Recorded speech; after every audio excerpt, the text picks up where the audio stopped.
Hello ಎಲ್ರಿಗೂ ನಮಸ್ಕಾರ. Welcome back to my channel. ಹೇಗಿದ್ದೀರಾ ಎಲ್ಲರೂ? ನಾನು ಅಮೃತ ಮಂಡ್ಯದಿಂದ ವ್ಲಾಗ್ಸ್ನ ಶೇರ್ ಮಾಡ್ತೀನಿ. ನೀವೇನಾದರೂ ನನ್ನ ಚಾನಲ್ಗೆ ಸಬ್ಸ್ಕ್ರೈಬ್ ಮಾಡ್ಕೊಳ್ದೆ ವಿಡಿಯೋ ನೋಡ್ತಾ ಇದ್ದರೆ ಸಬ್ಸ್ಕ್ರೈಬ್ ಮಾಡಿಕೊಂಡು ಲೈಕ್, ಶೇರ್, ಕಮೆಂಟ್ ಮಾಡಿ. ಇದು ಫೆಬ್ರವರಿ 12 ಹಾಗೆಯೇ 14ನೇ ತಾರೀಕಿನ ವ್ಲಾಗ್ ಆಗಿರುತ್ತೆ. ಲಾಸ್ಟ್ ವಿಡಿಯೋದಲ್ಲಿ ಹೇಳಿದ್ದೆ ಅಲ್ವಾ, ಯಶು ಫಸ್ಟ್ ಟೈಮ್ ಶಬರಿಮಲೆಗೆ ಹೋಗಿದ್ದಾರೆ ಅಂತ. ಸೊ ಇದು ಅವರು ಹೋಗಿ ಒಂದು 3-4 ಡೇಸ್ ಆದಮೇಲೆ ಬಂದರು. ಇದು ಅವತ್ತಿನ ಒಂದು ವ್ಲಾಗ್, ಹಾಗೆಯೇ ಅವರು ಬರೋ ದಿನದ ವ್ಲಾಗ್ ಆಗಿರುತ್ತೆ. ಹಾಗೆ ಇವತ್ತಿನ ದಿನ ನನಗೆ ಸ್ಮಿಟನ್ ಆ್ಯಪಿಂದ ಒಂದಷ್ಟು ಪ್ರಾಡಕ್ಟ್ಗಳನ್ನ ಆರ್ಡರ್ ಮಾಡ್ಕೊಂಡಿದ್ದೆ. ಅದು ಬಂದಿತ್ತು, ಅದನ್ನು ನಿಮ್ಮ ಜೊತೆ ಶೇರ್ ಮಾಡ್ತಾ ಇದ್ದೀನಿ. ಸ್ಕಿನ್ ಕೇರ್ಗೆ ಅಂತ ಒಂದಷ್ಟು ವಸ್ತುಗಳನ್ನ ಆರ್ಡರ್ ಮಾಡ್ಕೊಂಡಿದ್ದೆ, ಅದನ್ನು ನಿಮ್ಮ ಜೊತೆ ನೆಕ್ಸ್ಟ್ ಹೋಗ್ತಾ ಶೇರ್ ಮಾಡ್ತೀನಿ. ಇವಾಗ ಬಂತಲ್ಲ, ಸೊ ಓಪನ್ ಮಾಡೋವರೆಗೆ ಸಮಾಧಾನವೂ ಇರೋಲ್ಲ, ಹಾಗಾಗಿ ಇದನ್ನ ಓಪನ್ ಮಾಡೋಣ ಅಂತ ಅಂದ್ಕೊಂಡೆ.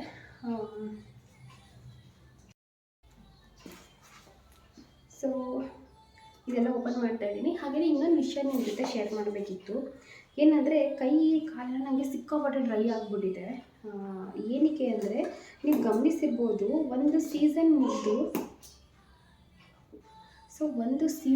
ಇನ್ನೊಂದು ಸೀಸನ್ ಸ್ಟಾರ್ಟ್ ಆಗುತ್ತೆ ಅನ್ನೋ ಟೈಮ್ಗೆ, ಸೊ ವೆದರ್ ಚೇಂಜ್ ಆಗ್ತಿರುತ್ತೆ ಅಲ್ವಾ, ಆ ಟೈಮಲ್ಲಿ ಜಾಸ್ತಿ ರಿಯಾಕ್ಷನ್ಸ್ಗಳಿರುತ್ತೆ. ಅಥವಾ ಮಕ್ಕಳಿಗೆ ಹುಷಾರು ತಪ್ಪೋದು, ಗಂಟ್ಲು ಕಾಫ್ ಸ್ಟಾರ್ಟ್ ಆಗೋದು, ಅಥವಾ ಹುಷಾರು ತಪ್ಪಿ ಜ್ವರ ಬರೋದು, ಆಮೇಲೆ ಆ ಥರ ಆಗ್ಬಿಡುತ್ತೆ. ನೀವು ಗಮನಿಸಿದ್ದೀರಾ, ಒಂದು ಸೀಸನ್ ಮುಗಿದು ಇನ್ನೊಂದು ಸೀಸನ್ ಬರೋ ಮಿಡಲ್ ಟೈಮಲ್ಲಿ ಹಂಗೆ ಸ್ಟಾರ್ಟ್ ಆಗುತ್ತೆ, ವೆದರ್ ಚೇಂಜ್ ಆಗುತ್ತಲ್ಲ, ಹಾಗಾಗಿ.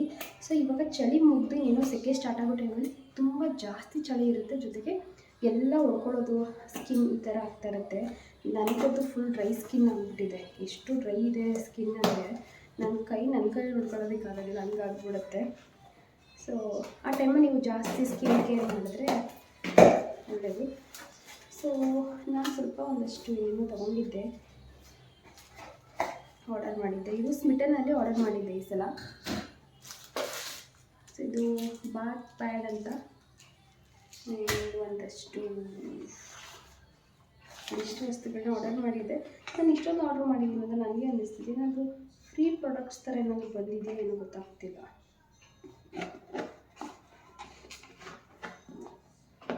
ಒಂದಷ್ಟು ಬಂದಿದೆ. ಸೀರಮ್, ಇದು ಪೌಡರ್ಸ್ಗಳು, ಬಯೋ ಆರ್ಗ್ಯಾನಿಕ್ದು ದಾಸವಾಳ ಪುಡಿ, ಒಂದಷ್ಟು ಬಂದಿದೆ. ಇದನ್ನ ನಿಮಗೆ ನೆಕ್ಸ್ಟು ಹೋಗ್ತಾ ಬ್ಲಾಗಲ್ಲಿ ಶೇರ್ ಮಾಡ್ತೀನಿ.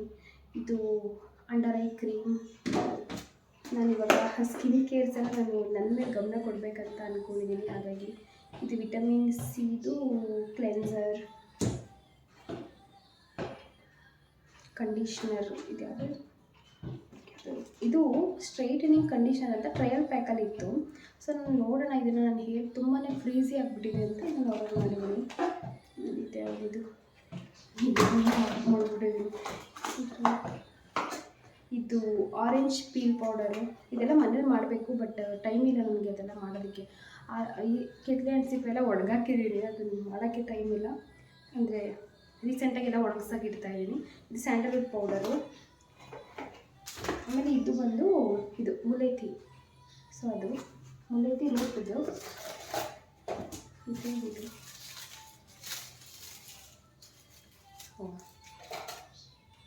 ಇದು roll on, under arm roll on. ಒಂದಿಷ್ಟು ಆರ್ಡರ್ ಮಾಡ್ಕೊಂಡಿದ್ದೀನಿ, ಸ್ವಲ್ಪ ಸ್ಕಿನ್ ಕೇರ್ಗೆ ಮಾಡಬೇಕಂತ, ಹಾಗಾಗಿ. ಸೊ ಅದು ಇನ್ನು ನಾನು ಸ್ವಲ್ಪ ಶುಂಠಿ ಬೆಳ್ಳುಳ್ಳಿ ಪೇಸ್ಟು ರೆಡಿ ಮಾಡ್ಕೊಂಡಿದ್ದೆ. ಅದನ್ನ ನಾನು ಈ ಥರ ಒಂದು ಸಿಲಿಕಾನ್ದು ಯಾವುದಿದೆ ಐಸ್ ಕ್ಯೂಬ್ ಟ್ರೇ ಬರುತ್ತಲ್ಲ, ಸೊ ಅದಕ್ಕೆ ಹಾಕಿ ಈ ಥರ ಬಾಕ್ಸ್ಗೆ ಹಾಕಿ ಫ್ರೀಝರಲ್ಲಿ ಇಟ್ಟಿದೆ. ಯಾಕಂದರೆ ಫ್ರೀಝರ್ ಸ್ಮೆಲ್ ಬಂದುಬಿಡುತ್ತೆ ಶುಂಠಿ ಬೆಳ್ಳುಳ್ಳಿ ಪೇಸ್ಟ್ದು ಅಂತ. ಈ ಥರ ಒಂದು ಸಿಲಿಕಾನ್ದು ಟ್ರೇಗೆ ಹಾಕಿ ಇಟ್ಟಿದ್ದೆ. ಅದೆಲ್ಲ ಗಟ್ಟಿಯಾಗಿತ್ತು, ಅದನ್ನೆಲ್ಲ ಬೇರೆ ಬಾಕ್ಸ್ಗೆ ಟ್ರಾನ್ಸ್ಫರ್ ಮಾಡಿ ಇಡೋಣ ಅಂತ ಅಂದ್ಕೊಂಡೆ. ಯಾಕಂದರೆ ಫ್ರಿಜ್ಜು ಸಿಂಗಲ್ ಡೋರ್ ಅಥವಾ ಒಂದೇ ಸೈಡ್ ಡೋರ್ ಫ್ರಿಜ್ ಆಗಿರೋದ್ರಿಂದ ತುಂಬ ಸ್ಪೇಸ್ ಕಮ್ಮಿ ಇರುತ್ತೆ, ಹಾಗಾಗಿ ಸಣ್ಣ ಬಾಕ್ಸ್ಗೆ ಹಾಕಿಡೋಣ ಅಂತ ಅಂದ್ಕೊಂಡೆ. ಇದು ಓವರ್ನೈಟ್ ಅದು ಫ್ರೀಸ್ ಆಗೋದಕ್ಕೆ ಬಿಟ್ಟಿದ್ದೆ. ಹಾಗೆ ಸ್ವಲ್ಪ ಮೊಸರು ಕೂಡ ರೆಡಿ ಮಾಡ್ಕೊಂಡಿದ್ದೆ, ಅದನ್ನು ಕೂಡ ಎತ್ತಿ ಒಂದು ಬಾಕ್ಸ್ಗೆ ಹಾಕಿ ಫ್ರಿಜ್ಗೆ ಇಡ್ತಾ ಇದ್ದೀನಿ.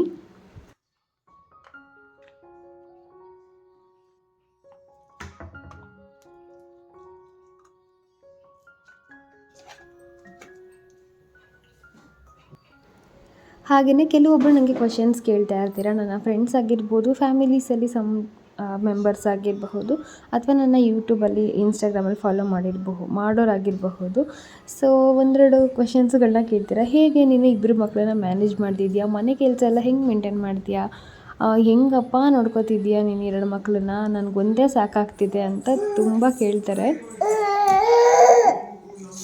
ಇಲ್ಲಿ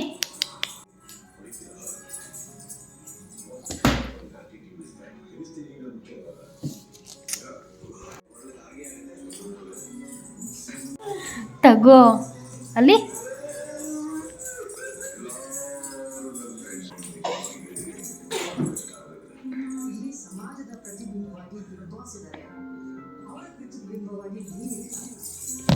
ಈಗ ವೇದಾಂತ್ಗೆ ಕಿತ್ತಳೆ ಹಣ್ಣು ತಿನ್ಸೋದಕ್ಕೆ ಹೋದೆ, ಅವ್ನು ತಿನ್ನಲಿಲ್ಲ. ಹಾಗಾಗಿ ಅದನ್ನ ಸ್ಕ್ವೀಸ್ ಮಾಡಿ ರಸ ತೆಗೆದು ಕುಡಿಸೋಣ ಅಂತ ಅಂದ್ಕೊಂಡಿದ್ದೀನಿ. ಸ್ವಲ್ಪನೇ ಹುಳಿ ಇದೆ, ಒಂದು ಚೂರೇ ಚೂರು ಹುಳಿ ಅನಿಸುತ್ತೆ. ಹಾಗಾಗಿ ಸ್ವಲ್ಪ ಬೆಲ್ಲ ಸಿರಪ್ನ ಆ್ಯಡ್ ಮಾಡಿ ಅವನಿಗೆ ಕುಡಿಸ್ತೀನಿ. ಸೊ ಹಾಗಾಗಿ ಅವನು ಈ ಥರ ಓಡಾಡ್ತಾ ಇದ್ದಾನೆ. ಸೊ ನೀವು ಕೇಳಿದಂಥ ಕ್ವೆಶನ್ ಹೆಂಗೆ ಮೇಂಟೈನ್ ಮಾಡ್ತೀರಾ ಅಂತ, ಒಂದು ನಾನು ಮೆಂಟಲಿ ಫಿಕ್ಸ್ ಆಗಿಬಿಟ್ಟಿದ್ದೀನಿ. ಸೊ ನಮ್ಮ ಮಕ್ಕಳಲ್ವಾ, ನಾವು ಹೆತ್ತಿರೋದಲ್ವಾ ಅಥವಾ ನಮ್ಮ ಮಗು ಅಲ್ವಾ, ಸೊ ನಮ್ಮ ರೆಸ್ಪಾನ್ಸಿಬಿಲಿಟಿ ಇರುತ್ತೆ, ನಾವೇ ನೋಡ್ಕೋಬೇಕು. ಇನ್ಯಾರ ಕೈಲಿ ಕೊಡೋದಕ್ಕಾಗುತ್ತೆ ನೋಡ್ಕೊಳ್ಳೋದಕ್ಕೆ. ಸೊ ಅದರಲ್ಲೂ ನಾವು ಈಗ ಊರಲ್ಲಿ ಅಥವಾ ಅತ್ತೆ ಮಾವ ಜೊತೆಯಲ್ಲಿಲ್ಲ ಅಥವಾ ಅಪ್ಪ ಅಮ್ಮ ಜೊತೆಯಲ್ಲಿಲ್ಲ. ಸೊ ನಾವೇ ಹ್ಯಾಂಡಲ್ ಮಾಡಬೇಕಾಗತ್ತೆ, ಎಸ್ಪೆಷಲಿ ನಾನೇ ಹ್ಯಾಂಡಲ್ ಮಾಡಬೇಕಾಗತ್ತೆ.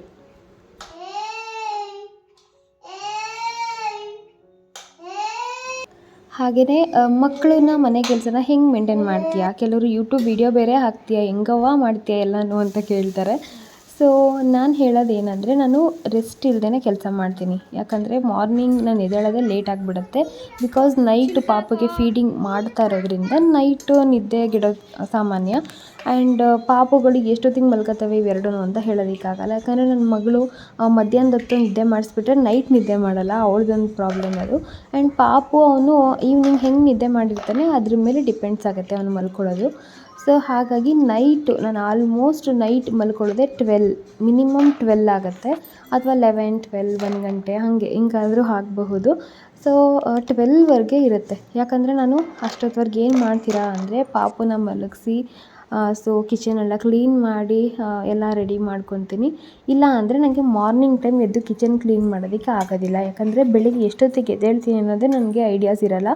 ಲಿರಿಷನ್ಗೆ ಸ್ಕೂಲ್ಸ್ ಎಲ್ಲ ನಡೆಯೋದ್ರಿಂದ ನಾನು ಬೆಳಗ್ಗೆನೇ ಕಿಚನ್ ಎಲ್ಲ ಕ್ಲೀನಾಗಿ ಇದ್ಬಿಟ್ರೆ ಸೊ ನಾನು ಎದ್ದು ಜಸ್ಟ್ ಅಡುಗೆ ಮಾಡೋದಕ್ಕೆ ಡೈರೆಕ್ಟ್ ಹೋಗ್ಬೋದು. ಅಥವಾ ಹುಳಿ ಇದ್ದರೆ ರೈಸ್ ಮಾಡಿಬಿಡ್ಬೋದು, ಅಥವಾ ಪಲಾವ್ಗೆ ಬೇಗ ಹೆಚ್ಚಿಟ್ಕೊಂಡು ಪಲಾವ್ ಮಾಡಿಬಿಡ್ಬೋದು. ಈ ಥರ ಮಾಡ್ಕೊಂಡ್ಬಿಡ್ತೀನಿ. ನೈಟೇ ನಾನು ಕಿಚನ್ ಎಲ್ಲ ಕ್ಲೀನ್ ಮಾಡ್ಕೊತೀನಿ, ಅದು ನನಗೆ ಬೆನಿಫಿಟ್ಟು. ಸೊ ನಾನು ನೈಟ್ ಔಲ್ ಅಂತಾರಲ್ಲ, ಸೊ ರಾತ್ರಿಯ ಗೂಬೆ ಅಂತ. ಸೊ ನನಗೆ ಹಾಗೇನೆ ನೈಟ್ ಎಷ್ಟೇ ಕೆಲಸ ಇದ್ದರೂ ಮಾಡಿಬಿಡ್ತೀನಿ. ಬೆಳಿಗ್ಗೆ ಎದ್ದು ಕೆಲಸ ಮಾಡೋದು ಸ್ವಲ್ಪ ಕಷ್ಟ ನನಗೆ, ಬಟ್ ನೈಟ್ ಮಾಡೋದ್ರಿಂದ ಬೆಳಿಗ್ಗೆ ನನಗೆ ಸುಲಭ ಆಗಿರುತ್ತೆ. ಹಾಗೆ ನನ್ನ ಡೈಲಿ ರುಟೀನ್ ಏನಾಗಿರುತ್ತೆ ಅಂದರೆ, ಮಾರ್ನಿಂಗ್ ಎದ್ದ ತಕ್ಷಣ ಸ್ವಲ್ಪ ಡೈರೆಕ್ಟ್ ನಾನು ಕಿಚನ್ಗೆ ಹೋಗೋದು. ನಾನು ಸ್ವಲ್ಪ ಫ್ರೆಶ್ ಅಪ್ ಆಗಿಬಿಟ್ಟು ಅಲ್ಲಿ ಬ್ರಷ್ ಮಾಡೋಂಗಿದ್ರೆ ಬ್ರಷ್ ಮಾಡಿ, ಫೇಸ್ ವಾಶ್ ಎಲ್ಲ ಮಾಡೋಂಗಿದ್ರೆ ಅದೆಲ್ಲ ಮುಗಿಸ್ತೀನಿ. ಅಥವಾ ಟೈಮ್ ಇಲ್ಲ ಅಂದರೆ ಡೈರೆಕ್ಟು ವಾಶ್ರೂಮ್ ಯೂಸ್ ಮಾಡಿಕೊಂಡು ಡೈರೆಕ್ಟ್ ಸ್ವಲ್ಪ ಮುಖಕ್ಕೆ ನೀರು ಹಾಕಿ ಕಿಚನ್ಗೆ ಹೋಗ್ತಾ ಇದ್ದಾನೆ. ಸೊ ನನಗೆ ಸ್ವಲ್ಪ ಹಸಿವಾಗುತ್ತೆ ಅಲ್ವಾ, ಆ ಟೈಮ್ಗೆ ಏನಾದರೂ ಜೀರಿಗೆ ನೀರು ಅಥವಾ ಜಾಸ್ತಿ ಕಾಫಿನೇ ಕುಡಿದ್ಬಿಡ್ತೀನಿ. ಅಥವಾ ಅವಾಯ್ಡ್ ಮಾಡ್ತೀನಿ, ಏನಾದರೂ ಕುಡಿದ್ಬಿಟ್ಟು ತಿಂಡಿ ಆದಮೇಲೆ ಕುಡಿಯೋಣ ಅಂತ ಅವಾಯ್ಡ್ ಮಾಡ್ತೀನಿ. ಸೊ ಅಷ್ಟು ನನ್ನ ಕೆಲಸ ಮುಗಿಸ್ಕೊಂಡು ಡೈರೆಕ್ಟ್ ತಿಂಡಿ ಪ್ರಿಪೇರ್ ಮಾಡೋದು, ಇರಿಷನ್ ಬಾಕ್ಸ್ ಪ್ಯಾಕ್ ಮಾಡೋದು. ವೇದಾಂತ್ಗೆ ಅವ್ನಿಗೇನು ಬೇಕು, ರಾಗಿ ಸೇರಿ ಬೇಕಾ ಅಥವಾ ರೈಸ್ ಬೇಕಾ, ಹೆಂಗೆ ಬೇಕೋ ಹಂಗೆ ಪ್ರಿಪೇರ್ ಮಾಡ್ಕೊಳ್ಳೋದು. ಸೊ ಇದಿಷ್ಟು ಕೆಲಸ ಆ್ಯಂಡ್ ವೇದಾಂತ್ಗೆ ತಿನ್ನಿಸೋ ಕೆಲಸ ಇಷ್ಟನ್ನು ನಾನು ಒಂದು 10:30 ಒಳಗಡೆ ಆಗಿಬಿಡುತ್ತೆ. ಸೊ ವೇದಾಂತ್ ತಿನ್ನೋದು ಲೇಟ್ ಆದರೆ ಮಾತ್ರ ಸ್ವಲ್ಪ ಲೇಟ್ ಆಗಿಬಿಡುತ್ತೆ, ಅದರ್ವೈಸ್ ಬೇಗನೆ ಆಗಿಬಿಡುತ್ತೆ. ಸೊ ಮನೇಲಿ ಎಲ್ರಿಗೂ ತಿಂಡಿ ಕೆಲಸಗಳನ್ನ ಮುಗಿಸ್ಕೊಂಡ್ಬಿಡ್ತೀನಿ. ಇನ್ನು ನಾನು ತಿಂಡಿ ತಿನ್ನೋದು ಟೈಮಿಂಗ್ಸ್ ಇರೋಲ್ಲ, ಎಷ್ಟೊತ್ತಿಗಾಗುತ್ತೆ ಅಷ್ಟೊತ್ತಿಗೆ ತಿನ್ನೋದು. ಸೊ ಇವಾಗ ಲಿರಿಷಿಂಗ್ ಅಂತ ಚಪಾತಿ ಮಾಡ್ತಾಯಿದ್ದೀನಿ. ಸ್ಕೂಲ್ ಇರಲಿಲ್ಲ, ಇವತ್ತು ಶನಿವಾರ ಇತ್ತು, ಹಾಗಾಗಿ ಸ್ವಲ್ಪ ಚಪಾತಿ ಮಾಡ್ಕೊತಾ ಇದ್ದೀನಿ ಅವಳಿಗೆ. ಇನ್ನು ನಂದು ತಿಂಡಿ ಎಲ್ಲ ಆದಮೇಲೆ ವೇದಾಂತ್ಗೆ ನಿದ್ದೆ ಟೈಮ್ ಸ್ಟಾರ್ಟ್ ಆಗಿರುತ್ತೆ. ಒಂದು 10:30, 11 ಗಂಟೆ ಅಷ್ಟರಲ್ಲಿ ಅವ್ನು ಮಲ್ಕೋತಾನೆ. ಆವಾಗ ನಾನು ಅವನಿಗೆ ಫೀಡಿಂಗ್ ಮಾಡಬೇಕು. ಫೀಡಿಂಗ್ ಮಾಡಿಸ್ತಾ ಅವ್ನು ನಿದ್ದೆ ಮಾಡ್ತಾನೆ. ಆಗ ನನಗೆ ಒಂದು ಅರ್ಧ ಗಂಟೆಯಷ್ಟು ಟೈಮ್ ಸಿಗುತ್ತೆ. ಯಾಕಂದರೆ ಅವ್ನು ಫೀಡಿಂಗ್ ಮಾಡಬೇಕಾದ್ರೆ ಫೋನ್ ನೋಡ್ತೀನಿ ಅಥವಾ ಟಿ ವಿ ನೋಡಿಕೊಂಡು ಟೈಮ್ ಸ್ಪೆಂಡ್ ಮಾಡ್ಕೊತೀನಿ. ಸೊ ಆಮೇಲೆ ನಾನು ಅವನಿಗೆ ಫುಡ್ ಏನು ಪ್ರಿಪೇರ್ ಮಾಡಬೇಕು ಅವನಿಗೆ ಮಾಡಬೇಕು. ಯಾಕಂದರೆ ಫಸ್ಟೆಲ್ಲ ಅವನಿಗೆ ಜಾಸ್ತಿ ನಾನು ಅವಾಗವಾಗೆ ಮಾಡಿ ತಿನ್ನಿಸ್ತಿದ್ದೆ. ಇವಾಗ ಒಂದು ವರ್ಷದ ಮೇಲೆ ಒಂದು 3-4 ತಿಂಗಳು ಆದಮೇಲೆ ಬೆಳಿಗ್ಗೆದ ಮಧ್ಯಾಹ್ನ ಕೊಡ್ತೀನಿ. ಬೆಳಿಗ್ಗೆದ ಮಧ್ಯಾಹ್ನ ಆ ಥರ ಬಿಸಿ ಮಾಡಿ ಕೊಡೋದಕ್ಕೆ ಟ್ರೈ ಮಾಡ್ತೀನಿ. Hi everyone, welcome back. ಇವಾಗ ನಾನು ಬೆಂಡೆಕಾಯಿ ಪಲ್ಯ ಮಾಡೋದಕ್ಕೆಲ್ಲ ರೆಡಿ ಮಾಡ್ತಾಯಿದ್ದೀನಿ.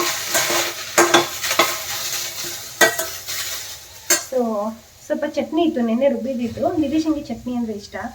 ಸ್ವಲ್ಪ ಉಳ್ದಿತ್ತಂತ ದೋಸೆಗೆ ಅಂತ ಹಾಕಿದ್ದೆ ಅವಳಿಗೆ. ಅದನ್ನ ಎತ್ತು ಫ್ರಿಜ್ಜಲ್ಲಿ ಇಟ್ಟಿದ್ದೆ, ಉಳ್ದಿತ್ತು ಇರಲಿ ಅದಕ್ಕೂ ಅಂತ. ಸೊ ಅವಳು ಅದನ್ನೇ ತಿನ್ಕೊಂಡು ಹೋದ್ಲು. ಮಧ್ಯಾಹ್ನಕ್ಕೆ ಲಂಚ್ ಬಾಕ್ಸ್ ಏನಿಲ್ಲ ಅಲ್ವಾ, ಜಸ್ಟ್ ಮನೆಯಲ್ಲೇ ತಿಂದ್ಬಿಟ್ಟು ಹೋದ್ಲು. ಇವಾಗ ನಾನು ಬೆಂಡೆಕಾಯಿ ಪಲ್ಯ ಮಾಡ್ತಾಯಿದ್ದೀನಿ. ಟೈಮ್ ಈಗ 11 ಗಂಟೆ ಆಗ್ತದೆ. ಇನ್ನೂ ಏನೂ ತಿಂದಿಲ್ಲ, ಕಾಫಿನೂ ಕುಡ್ದಿಲ್ಲ, ತುಂಬ ಹೊಟ್ಟೆ ಹಸ್ವಾಗ್ತಿದೆ. ಸೊ ಬೆಂಡೆಕಾಯಿ ಎಲ್ಲ ಹುರಿತಾ ಇದ್ದೀನಿ, ಅದೆಲ್ಲ ಲೋಳೆ ಹೋಗ್ಬೇಕಲ್ವ. ಹಾಗಾಗಿ ನೆಕ್ಸ್ಟ್ ನಾನು ಸ್ವಲ್ಪ ಕಾಫಿ ಮಾಡ್ಕೊಂಡ್ಬಿಡ್ತೀನಿ. ಪಲ್ಯ ಆಗೋಷ್ಟರಲ್ಲಿ ನನ್ನ ಹೊಟ್ಟೆ ಹೋಗ್ಬಿಡುತ್ತೆ. ಅದೇ ಒಂಚೂರು ಕಾಫಿ ಮಾಡ್ಕೊಂಡು ಕುಡಿದ್ಬಿಟ್ಟು ಪಲ್ಯಕ್ಕೆ ಆಮೇಲೆ ಒಗ್ಗರಣೆ ಹಾಕ್ತೀನಿ. ಫಸ್ಟ್ ಇಲ್ಲಿ ಬೆಂಡೆಕಾಯಿ ಎಲ್ಲ ಫ್ರೈ ಮಾಡ್ಕೊಳ್ತಾ ಇದ್ದೀನಿ. ಹಾಗೆಯೇ ಇವತ್ತು ವ್ಯಾಲೆಂಟೈನ್ಸ್ ಡೇ ಇರೋದ್ರಿಂದ ಯಶು ಕೂಡ ಇನ್ನೇನೋ ಬರ್ಬೋದು, ಮಧ್ಯಾಹ್ನದಷ್ಟು ಬರ್ತೀನಿ ಅಂತ ಹೇಳಿದ್ದಾರೆ. ಹಾಗಾಗಿ ಬೆಂಡೆಕಾಯಿ ಪಲ್ಯ ಅವ್ರಿಗೆ ಇಷ್ಟ, ಚಪಾತಿ ಬೆಂಡೆಕಾಯಿ ಪಲ್ಯ. ಜೊತೆಗೆ ಮೆಸೇಜ್ ಮಾಡಿದ್ದಾರೆ ರಾತ್ರಿ 1:15 ಬಾಯೆಲ್ಲ ಸಪ್ಪೆ ಆಗಿಬಿಟ್ಟಿದೆ, ಕಡಲೆಕಾಳು ಸಾಂಬಾರು ಮಾಡು ಅಂತ. ಯಾಕಂದರೆ ಅವ್ರಿಗೆ ನಾನ್ ವೆಜ್, ನಾನು ಮಾಡೋದು ನಾನ್ ವೆಜ್ ಇಷ್ಟ ಆಗುತ್ತೆ. ಇವಾಗ ನಾನ್ ವೆಜ್ ಎಲ್ಲ ತಿನ್ನೋಂಗಿಲ್ಲ ಅಲ್ವಾ. ಆ ಕಡಲೆಕಾಳು ಸಾಂಬಾರು ಅವ್ರಿಗೆ ಇಷ್ಟ, ಸ್ವಲ್ಪ ನಾನ್ ವೆಜ್ ಫ್ಲೇವರೇ ಬರುತ್ತೆ, ಅದಿಷ್ಟ ನಾನು ಮಾಡೋದು ಅವರಿಗೆ. ಹಾಗಾಗಿ ಅದನ್ನು ಮಾಡು ಅಂತ ಮೆಸೇಜ್ ಮಾಡೋರೆ. ಕಡಲೆಕಾಳೆಲ್ಲ ನೆನೆಸಿದ್ದೀನಿ, ಇವಾಗ ಅದನ್ನ ಹಾಕಿ ಸಾಂಬಾರು ಮಾಡ್ತೀನಿ. ಫಸ್ಟಿಗೆ ಬೆಂಡೆಕಾಯಿ ಪಲ್ಯ ಮಾಡ್ತೀನಿ. ಇನ್ ಕೇಸ್ ಬಂದರೆ ಅವರು ಬೆಂಡೆಕಾಯಿ ಪಲ್ಯ ಈ ಥರ ನೋಡ್ಬಿಟ್ಟು ಹಾಕ್ಕೊಡ್ತೀನಿ. ಆ್ಯಂಡ್ ವ್ಯಾಲೆಂಟೈನ್ಸ್ ಡೇ ಇದೆ. ಸೊ ಇವತ್ತು ನನಗೆ ತುಂಬ ಏನು ಸೆಲೆಬ್ರೇಟ್ ಮಾಡಲ್ಲ, ಸಿಂಪಲ್ಲಾಗಿ ಅದು ಇದು ಸುಮ್ಮನೆ ಇರುತ್ತೆ. ಈಗ ಅವ್ರಿಗೇನು ಇಷ್ಟ ಅದನ್ನೇ ಪ್ರಿಪೇರ್ ಮಾಡೋಣ ಅಲ್ವಾ. ವ್ಯಾಲೆಂಟೈನ್ಸ್ ಡೇಗೆ ಅವ್ರಿಗೇನು ಇಷ್ಟ ಆಗುತ್ತೆ ಅದನ್ನೇ ಮಾಡೋಣ ಅಂತ ಅಂದ್ಕೊಂಡು ಕಡಲೆಕಾಳು ಸಾಂಬಾರು. ಗುಮ್ಮ ಇಲ್ಲಿ ಗುಮ್ಮ,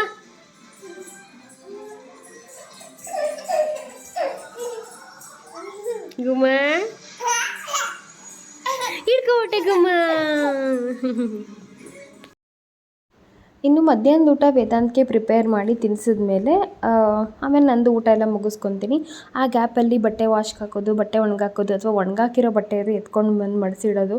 ಸೊ ಒಂದಷ್ಟು ಕೆಲಸಗಳು, ಜೊತೆಗೆ ಯೂಟ್ಯೂಬ್ ವಿಡಿಯೋ ಎಡಿಟಿಂಗ್ ಇದ್ದರೆ ಅದು, ಅಥವಾ ಇನ್ಸ್ಟಾಗ್ರಾಮ್ ರೀಲ್ಸ್ ಅಪ್ಲೋಡ್ ಮಾಡಬೇಕಿದ್ರೆ ಅದು, ಒಂದಷ್ಟು ಕೆಲಸಗಳನ್ನ ಮುಗಿಸ್ಕೊತೀನಿ. ಅವ್ನು ಮಲ್ಕೊಂಡ್ಬಿಟ್ಟು 2 ಅವರ್ಸಲ್ಲಿ ಇಷ್ಟೆಲ್ಲ ಕೆಲಸ ಮಾಡಬೇಕು.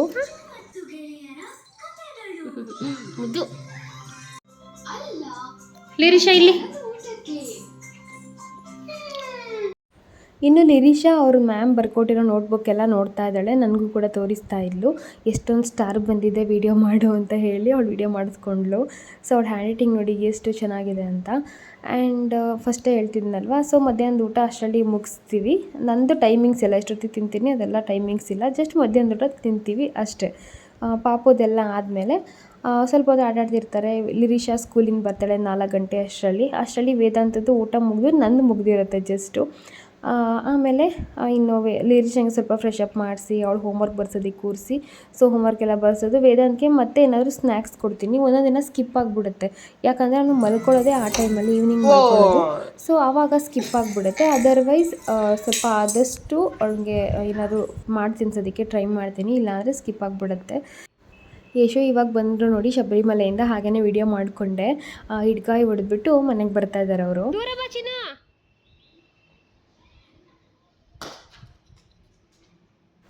ಇನ್ನು ಸಂಜೆ ಊಟ ಆದಮೇಲೆ ಇನ್ನು ನನಗೆ ಕಾಫಿ ಟೈಮ್ ಅದೆಲ್ಲ, ನನಗೆ ಕಾಫಿ ಟೀ ಇರಲೇಬೇಕು. ಸೊ ಅದೆಲ್ಲ ಮುಗಿಸ್ಕೊತೀನಿ. ಆ್ಯಂಡ್ ಈ ಗ್ಯಾಪಲ್ಲಿ ಏನಾದರೂ ಪಾಪುಗಳು ಇಬ್ಬರೇ ಆಟಾಡಬೇಕಾದ್ರೆ ನಂದೇನಾದರೂ ಕೆಲಸಗಳಿದ್ರೆ, ಈ ಥರ ಸೇಮ್ ಮೊದಲೇ ಹೇಳಿದ್ನಲ್ಲ, ಬೆಳಿಗ್ಗೆಯಿಂದ ಏನೇನು ಮಾಡ್ಕೊತೀನಿ, ಬಟ್ಟೆ ಒಣಗಾಕೋದು, ಮಾಡಿಸೋದು, ಯಾವುದೇ ಕೆಲಸ ಇದ್ದರೂ ಆ ಟೈಮಲ್ಲಿ ಮಾಡ್ಕೋತೀನಿ. ಇಲ್ಲ ಅಂದರೆ ಸ್ವಲ್ಪ ಹೊತ್ತು ಅವ್ರ ಜೊತೆನೇ ಟೈಮ್ ಸ್ಪೆಂಡ್ ಮಾಡ್ತೀನಿ.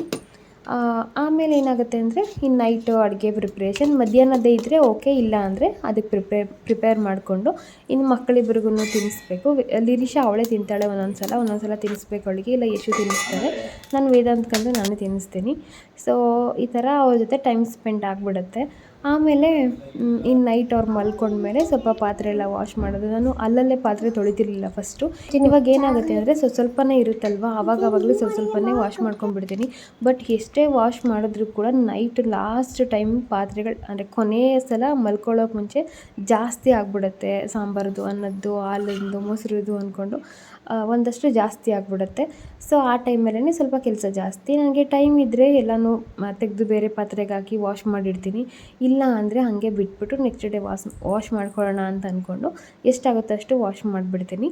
ಬಟ್ ನೀಟಾಗಂತೂ ಕಿಚನ್ನ ಇಡೋದಕ್ಕೆ ಟ್ರೈ ಮಾಡ್ತೀನಿ.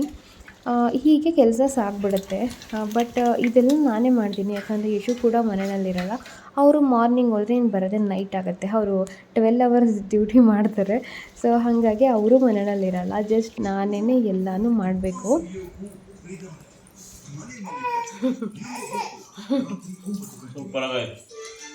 ಸೂಪರಾಗಿ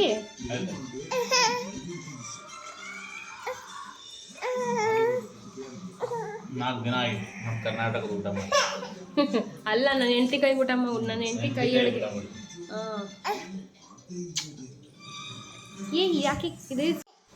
ಸೊ ಇಷ್ಟೆಲ್ಲ ಮಾಡಿದ್ರು ಕೂಡ ಇನ್ನೂ ಎಷ್ಟೊಂದು ಮಿಸ್ ಆಗಿಬಿಟ್ಟಿದೆ. ಪಾಪುಗಳಿಗೆ ಸ್ನಾನ ಮಾಡಿಸೋದು, ವೇದಾಂತ್ಗೆಲ್ಲ ಫ್ರೆಶ್ ಅಪ್ ಮಾಡಿಸಿ ಅವನಿಗೆ ಫಸ್ಟೆಲ್ಲ ಆಯಿಲ್ ಮಸಾಜ್ ಮಾಡ್ತಿದ್ದೆ. ಇನ್ನು ಎಷ್ಟೋ ಕೆಲಸಗಳಿದೆ, ಮರ್ತ್ಬಿಟ್ಟಿದ್ದೀನಿ ಅದನ್ನೆಲ್ಲ. ಸೊ ಇಷ್ಟೆಲ್ಲ ಮಾಡಿದ್ರು ಬರೋದು ಒಂದೇ ಕ್ವೆಶ್ಚನ್, ಇನ್ನೇನು ಮನೇಲಿ ಇರ್ತೀರ, ನೀನು ದಬ್ಬಾಕ್ತೀಯಾ, ಏನು ಮಾಡ್ತೀಯಾ, ಆರಾಮಾಗಿ ಮಕ್ಕಳು ನೋಡ್ಕೊಂಡಿರ್ಬೋದು. ಅಯ್ಯೋ ಇಂಥ ಮಕ್ಕಳು, ಸೈಲೆಂಟ್ ಮಕ್ಕಳು ಇಂಥವಿದ್ರೆ ನಾನು 100 ಸಾಕ್ಬಿಡ್ತೀನಿ, ನಾನು 10 ಸಾಕ್ತೀನಿ, ನಾನು 5 ಸಾಕ್ತೀನಿ, ಈ ಥರ ಒಂದಷ್ಟು ಕ್ವೆಶ್ಚನ್ಗಳಿರುತ್ತೆ. ಸೊ ಅವರೆಲ್ಲ ನನ್ನ ಸ್ಟೇಜಲ್ಲಿ ಇದ್ಕೊಂಡು ಕೆಲಸ ಮಾಡ್ಕೊಂಡು ಮಕ್ಕಳು ನೋಡಿದ್ರೆ ಗೊತ್ತಾಗ್ಬಿಡುತ್ತೆ ಹಿಂಗಿರುತ್ತೆ ಲೈಫು ಅಂತ. ಬಟ್ ನನಗೆ ಸ್ವಲ್ಪ ಪೇಷನ್ಸ್ ಜಾಸ್ತಿ ಇದೆ, ನಂಗೆ ತಾಳ್ಮೆ ಜಾಸ್ತಿ. ಬಟ್ ನೋಡೋರಿಗೆ ಹಂಗೆ ಅನ್ನಿಸ್ತಾ ಇರ್ಬೋದು, ಬಟ್ ನಾನು ತುಂಬ ತಾಳ್ಮೆಯಿಂದ ಇರ್ತೀನಿ. ತಾಳ್ಮೆದು ಕಟ್ಟೆ ಹೊಡೆದಾಗ ಮಾತ್ರ ನಾನು ಸ್ವಲ್ಪ ಕೋಪ ಬರೋದು ನನಗೆ. ಸೊ ತುಂಬಾ ತಾಳ್ಮೆಯಿಂದನೇ ಇರ್ತೀನಿ ನಾನು. ಹಾಗಾಗಿ ಎಲ್ಲನೂ ಕೂಡ ಒಬ್ಬಳೇ ನಿಭಾಯಿಸ್ತೀನಿ. ಇನ್ನೊಂದು ವಿಚಾರ ಏನಂದರೆ ನಾನು ಸ್ವಲ್ಪ OCD, ಅಷ್ಟೊಂದೇನಿಲ್ಲ, ಬಟ್ ಸ್ವಲ್ಪ OCD ಥರ. ಯಾಕಂದರೆ ನೀಟಾಗಿರಬೇಕು, ಕ್ಲೀನಾಗಿರಬೇಕು, ನಾನೇ ಮಾಡಬೇಕು, ಈ ಥರ ಒಂದಷ್ಟು OCD ಪೀಪಲ್ಸ್ಗೆ ಇರುತ್ತೆ ಅಲ್ವಾ. ಸೊ ಅದೇ ರೀತಿ ನನಗೂ ಕೂಡ ಇದೆ. ಹಾಗಾಗಿ OCD ಪೀಪಲ್ಸ್ ಯಾವುದಕ್ಕೂ ತಲೆ ಕೆಡಿಸ್ಕೊಳ್ಳಲ್ಲ, ಆರಾಮಾಗಿ ಅವ್ರ ಕೆಲಸಗಳನ್ನ ಅವ್ರು ಮಾಡ್ಕೊಂಬಿಡ್ತಾರೆ. ಸೊ ನೀವು ಯಾರಾದರೂ ಈ ಥರ ಇದ್ದರೆ ನನಗೆ ಕಾಮೆಂಟಲ್ಲಿ ತಿಳಿಸಿ. ಹಾಗೆಯೇ ಇವತ್ತು ವ್ಯಾಲೆಂಟೈನ್ಸ್ ಡೇ ಅಲ್ವಾ. ಸೊ ಮನೆಯಲ್ಲೇ ಸ್ವಲ್ಪ ಸಿಂಪಲ್ಲಾಗಿ ಕಪ್ ಕೇಕ್ಸ್ ಮಾಡಿದ್ದೆ, ಅದನ್ನ ಕೂಡ ತಿಂದ್ಬಿಟ್ಟು ನಾವು ವ್ಯಾಲೆಂಟೈನ್ಸ್ ಡೇನ ಸೆಲೆಬ್ರೇಟ್ ಮಾಡಿದ್ವಿ. ಸೊ ಈ ವ್ಲಾಗ್ನ ಇಲ್ಲಿಗೆ ಎಂಡ್ ಮಾಡ್ತೀನಿ. ನಿಮಗೆ ಈ ಒಂದು ವ್ಲಾಗ್ ಇಷ್ಟ ಆಗಿದ್ರೆ ಸಬ್ಸ್ಕ್ರೈಬ್ ಮಾಡಿಕೊಂಡು ಸಪೋರ್ಟ್ ಮಾಡಿ. Bye, take care, love you all.